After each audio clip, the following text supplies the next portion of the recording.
So, what happens when you experience a tragedy and it changes your world?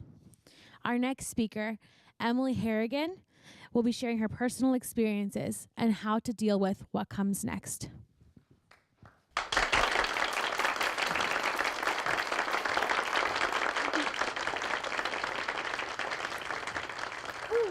It's okay. It's okay to feel the way you feel. It's okay to go through what you're going through. It's okay to think the way you think. You know why? Okay. Because I know. I know why you're feeling the way you're feeling. I know why you're thinking what you're thinking, and I know why you feel like you want to give up. Not too long ago, I remember it like it was yesterday, but it wasn't. It was on August 25th, 2017. I was packing up all my stuff out of my room and ready to go away from my parents. I love them so much, but sometimes they just get on my nerves. Anyways, while I was grabbing the last bag, I went to the car. And I said, "Dad, wait, we can't leave. I want the whole family to come with us." He said, "Why? Why can't we just have a daughter and dad bonding?" Because daughter and dad bonding means I have to text for you while you're driving. So I went back in the house and I said, "Mom, can you please come with me? I want the whole family to go." And I didn't have no reason why I wanted them to go, but I did. She said, "No, woman, you always overpack." I'm like, "This time I will not overpack. I promise this is not freshman year all over again." So she's like, "All right, let me go see." She went in the car and she checked. She said, "I knew you was my daughter for a reason." So she went to grab my little sister and my twin brother, and she told my little sister, we're going to take your sister on a new adventure in her life." My little sister being 8, but also being a 28-year-old saying, "I don't want to go, I just want to watch some TV." I said, "Woman, let's go right now. We are going to experience a great time in my life." Finally, 4 hours later, we arrived to our cabin. But it was also a hotel, but it was really a cabin. It had bunk beds, it had cool blankets. The only thing that didn't make it a cabin was it wasn't cold. It was super, super hot. Knowing that we live in Florida, it's hot, it's raining, it's cold, you never know. It's like God saying, "No, let there be light, psych. Let there be storm, psych. Let there be," you get it. Anyways, as we went into the cabin, my mom and we carried my brother in. I say carried because he's handicapped, so he can't walk or talk. As we sat him on the couch, we noticed his face seemed a little bit weird. He's skinny, but this time it seemed a little bit too skinny. Then, a few hours passed. It was time for his feeding time. My mom fed him, and then after she fed him, she noticed his eyes was closed. Then she had this urge to check his pulse, so she did, but nothing was there. There was no pulse. At first, my mom thought he was sleeping, but he wasn't. My dad said, "Quick, call the ambulance."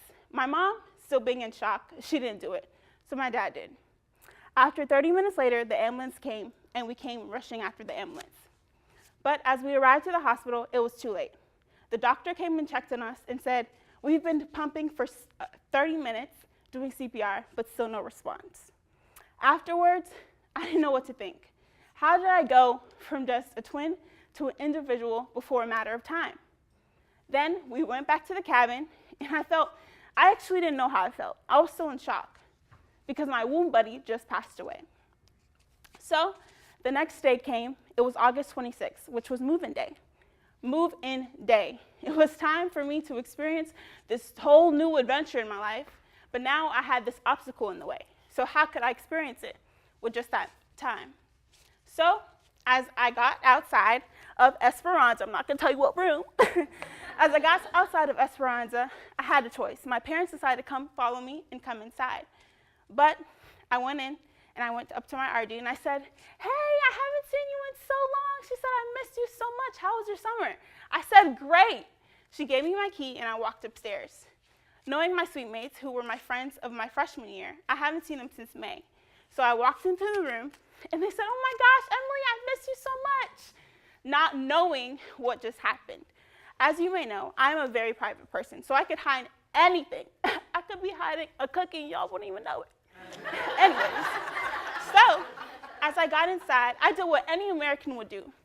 I had the choice to either cry about it or fake it, smile it. So I got in and I said, hey guys, I'm so happy to see you. It's been so long. My parents followed after me and they told my seatmates what happened because I wouldn't have done it.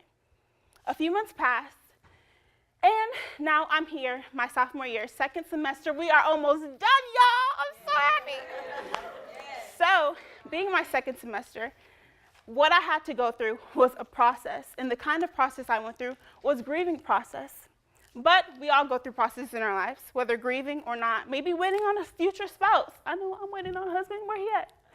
Anyways, or maybe waiting on a job, or waiting on anything else. So the first thing that I went through was patience. In order to conquer anything in this life, you need patience. Say it with me. Patience, yes, patience. Get it? Got it, good. Okay, patience is what you need to get through any process. You cannot rush what is not time to be released. You cannot rush what is not time to be given. For instance, I remember when I was 5 years old and I wanted this new Barbie car, which was something really cool, you know, in the 2000s, the whole Barbie BMW, riding your Barbie and Ken whip. I wanted it so, so bad, but my mom said no. Wait till Christmas. That was only 2 months later, it was December. So I said, fine, I'll wait till Christmas. Finally, December 25th came, and she gave me my Barbie BMW, but also she gave me a Barbie bicycle. It's kind of like God when He's giving us a blessing. If we just wait on the blessing, He gives us way more than what we expect. I got that because I was patient through the process. I was patient because I waited. So patience takes time, just like you need to take time to grow, which is also known as preparation. You need preparation to go through what you're going through. You need preparation for growth. If you don't have growth, you don't have patience. If you don't have patience, you will not be able to grow. So I went through this preparation stage, and God prepared me. He prepared me to go what I was about to encounter in my life. He prepared me to go through these new steps that He was providing for me. Also, in order to have and go through a process, you not only need patience, you not only need preparation, but you need a good perspective. If you are seeing through the eyes of doubt, that's all you're going to get. If you are seeing through the eyes of fear, that's all you are going to get. And if you are seeing through the eyes of loss, that is all you are going to get. So I remember watching this sermon, and I don't know if you guys know the singer called, his name is Smokey Norfield, and he sings, I Need You Now. I'm not going to sing because I'm not a good singer. But he sings, I Need You Now, and basically he was preaching on a sermon, and he said there was a couple who just moved into the neighborhood. And as you know, the couple moved into the neighborhood, and there was a window that was right across the dining table. So every morning the wife would do dishes, every morning the wife would clean and stuff, and there was another family across the window. This mother of 6 kids would do laundry every single day. The wife would look through the window and say, man, someone needs to teach that woman how to do laundry. So every morning she would complain about this woman's dirty clothes. Finally, the husband couldn't take it anymore.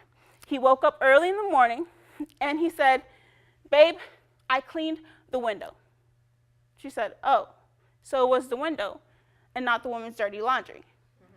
So it depends what window you are looking through. It depends what eyes you are looking through. So you need to look through the eyes of joy and hope and say, I am going to get out of this. I'm not going to stay in this dump.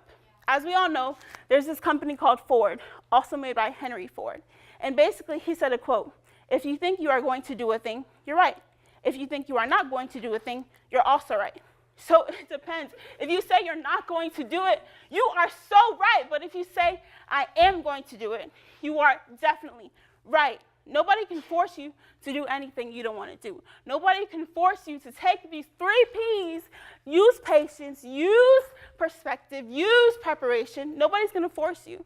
But what I am going to tell you is to just breathe and say it's okay, because it's just a process. Thank you.